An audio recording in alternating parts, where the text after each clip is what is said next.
11번 양의 네트워크 외부 효과를 갖는 시장의 예에 해당하지 않는 것은 11번 문제는 양의 네트워크 외부 효과에 관한 문제인데, 먼저 네트워크 외부 효과라고 하는 것은 특정 재화에 대한 어떤 사람의 수요가 다른 사람의 수요에 의해 영향을 받을 때 네트워크 외부 효과가 존재한다고 말합니다. 네트워크 외부 효과는 양의 네트워크 외부 효과와 음의 네트워크 외부 효과가 있는데, 양의 네트워크 외부 효과를 보면 재화에 대한 수요가 네트워크 외부 효과에 의해 더 커질 때의 네트워크 외부 효과를 양의 네트워크 외부 효과라고 합니다. 식으로 보면 재화에 대한 수요가 소비자 수가 늘어남에 따라서 증가하는 효과가 나타날 때 양의 네트워크 외부 효과라고 합니다. 음의 네트워크 외부 효과는 그 반대의 경우가 되겠고요. 문제에서는 이 양의 네트워크 외부 효과에 예에 해당하지 않는 것을 묻고 있습니다. 1번부터 하나씩 보면, 온라인 게임은 이 온라인 게임에 대한 게임 유저들이 증가하면 증가할수록 온라인 게임에 대한 수요는 증가하는 특징을 가지고 있죠. 게임을 하는 유저들이 많을수록 유저들 간의 어떤 상호작용도 증가하게 되고요. 게임 개발사 입장에서도 패치 등을 통해서 게임의 어떤 단점도 보완하고 업그레이드를 더 자주 할 유인이 생기게 되고요. 그러면 더더욱 온라인 게임 유저들은 더 늘어나게 되고요. 그렇게 되면 온라인 게임에 대한 수요는 증가하게 되는 그런 특징을 가지고 있죠.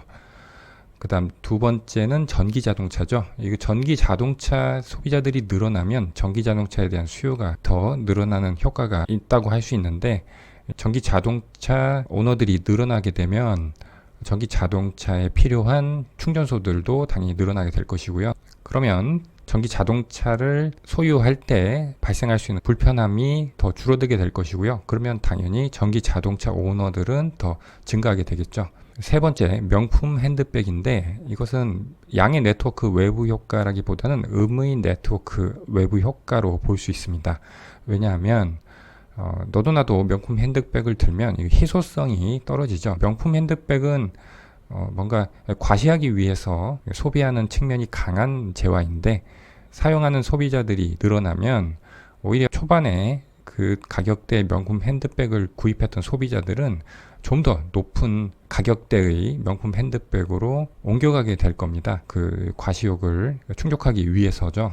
그래서 이것은 양의 네트워크 외부 효과 예로는 적당하지 않습니다. 네 번째는 문서 처리 소프트웨어인데, 한글이나 워드, 이 소비자들이 늘어날수록 그 프로그램에 대한 수요는 점점 더 증가하는 효과가 있죠. 이것은 앞에 온라인 게임이나 전기 자동차의 예처럼 굳이 자세하게 설명하지 않아도 와닿는 예가 되겠습니다. 5번도 마찬가지죠. SNS, 소셜 네트워크 서비스도 사람들이 많이 사용하면 많이 사용할수록 점점 그것이 오히려 추가적인 수요를 불러오고 더 활성화되는 측면이 있죠. 그래서 대부분의 스마트폰 사용자들이 이용하는 카카오톡을 예를 들 수 있겠고요. 그래서 11번 문제에서 양의 네트워크 외부 효과를 갖는 시장의 예로 해당하지 않는 것은 3번 명품 핸드백이 되겠습니다. 12번 소국 개방 경제인 A국의 X에 관한 국내 수요와 공급은 각각 국내 수요량이 180-2분의 P, 공급량이 4분의 P이다. XJ 국제 가격이 100일 때 A국 정부가 국내 생산자를 보호하기 위해 XJ 수입에 대해 단위당 20의 관세를 부과하는 경우 관세 수입은 QD, QS, P는 각각 XJ 국내 수요량, 공급량, 가격을 나타낸다. 12번 문제는 관세 수입을 묻는 문제인데, 문제의 A국은 소국 개방 경제이기 때문에 국제 가격을 그대로 받아들여야 하는 입장에 있습니다. 그런데 A국 정부가 국내 생산자 보호를 위해서 수입 가격에 대해서 단위당 20의 관세를 부과하기 때문에 국제 가격이 100인데 국내에서는 이 관세 20을 더한 값인 120의 가격이 형성되고요. 그 120의 가격을 국내 수요와 공급 곡선에 각각 대입해서 값들을 보면 120일 때 국내 수요량은 120이 되고요. 공급량은 30이 나옵니다. 그래서 초과 수요의 상태에 있고요. 초과 수요량은 120에서 30을 뺀 90만큼이 되고요. 이 90의 수입량에 대해 단위당 20의 관세를 부과하게 되니까 관세 수입은 90 곱하기 20 해서 1800이 나옵니다.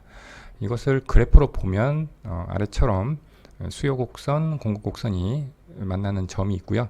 이것은 폐쇄 경제를 택했을 때 균형점이 되겠고요. 최초에는 소국 개방 경제인 상태에서 국제 가격 100의 수준에서 공급과 수요를 하고 있었습니다. 그래서 수입량이 이 정도 길이였는데 20의 관세를 부과함으로써 국내에서 120의 가격이 형성되고요.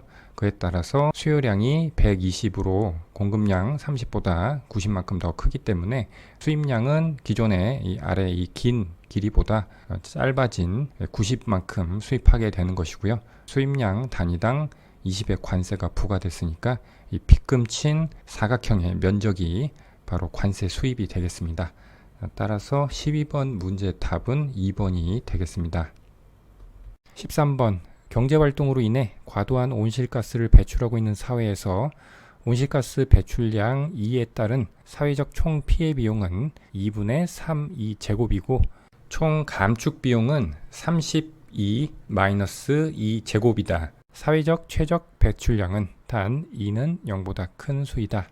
13번 문제는 최적 온실가스 배출량을 구하는 문제입니다. 주어진 조건은 온실가스 배출량의 함수가 2개 나와 있는데 사회적 총 피해 비용과 총 감축 비용이 주어져 있습니다. 총 비용 개념이 2개가 나와 있는데 우리는 경제적인 선택을 할 때 한계적 관점에서 생각을 해야 됩니다.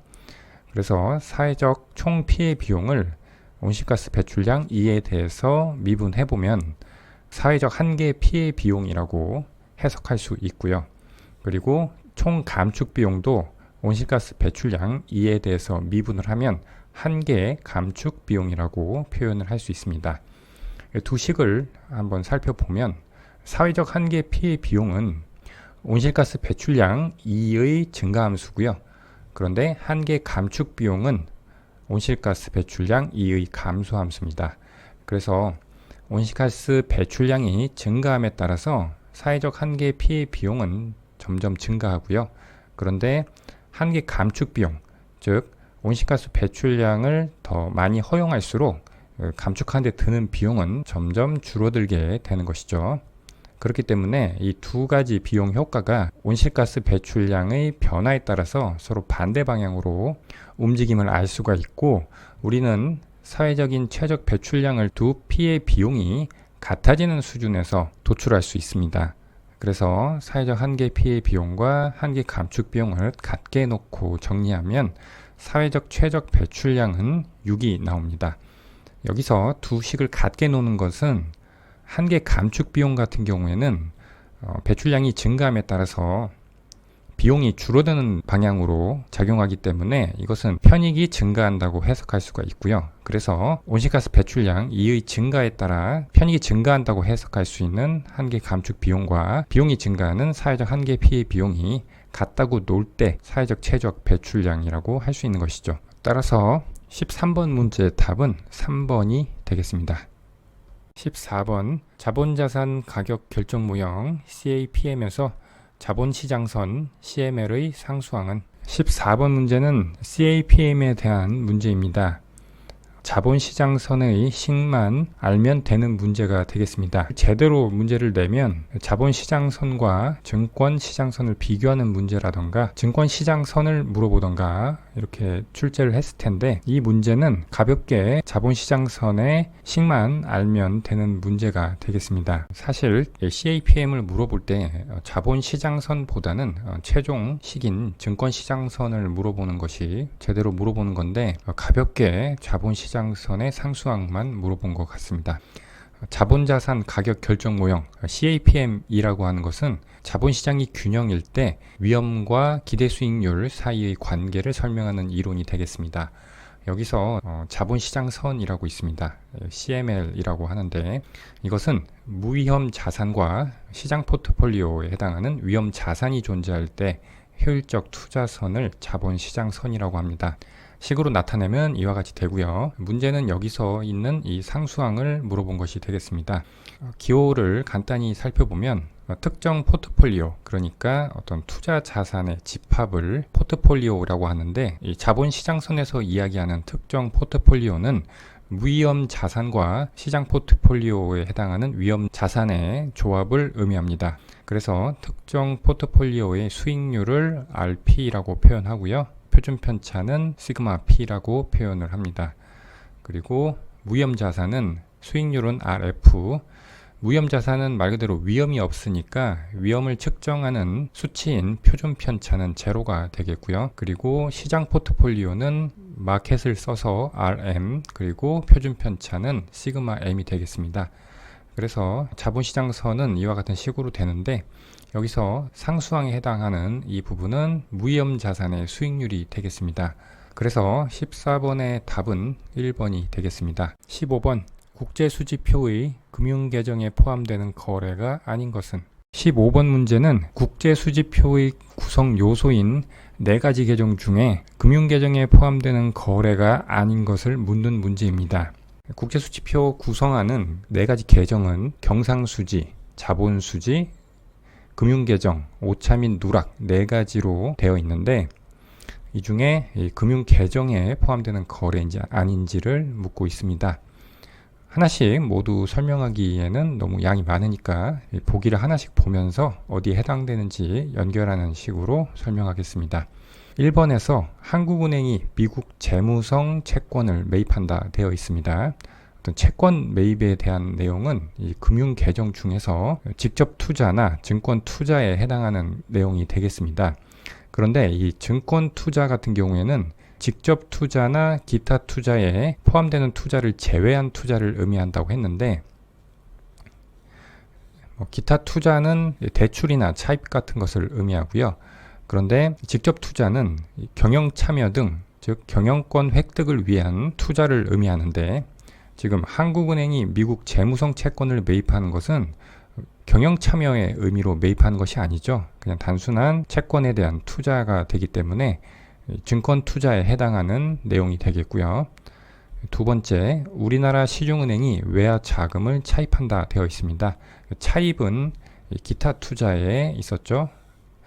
그리고 세 번째, 일본 금융기관이 우리나라 국채를 매입한다.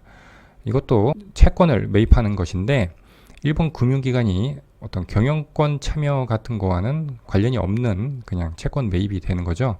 그래서 이것도 보기 1번처럼 증권 투자에 해당하는 거래가 되겠습니다.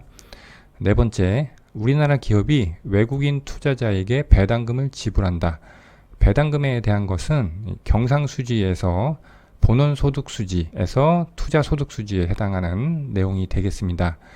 마지막 5번은 우리나라 기업이 태국 기업의 주식 50% 이상을 매입한다. 이것은 우리나라 기업이 태국 기업의 경영권 참여를 위한 투자라고 볼 수 있죠. 그래서 이것은 직접 투자에 해당한다고 볼 수 있고요. 따라서 5가지 보기 중에서 국제수지표 금융계정에 포함되는 거래가 아닌 것은 4번이 되겠습니다.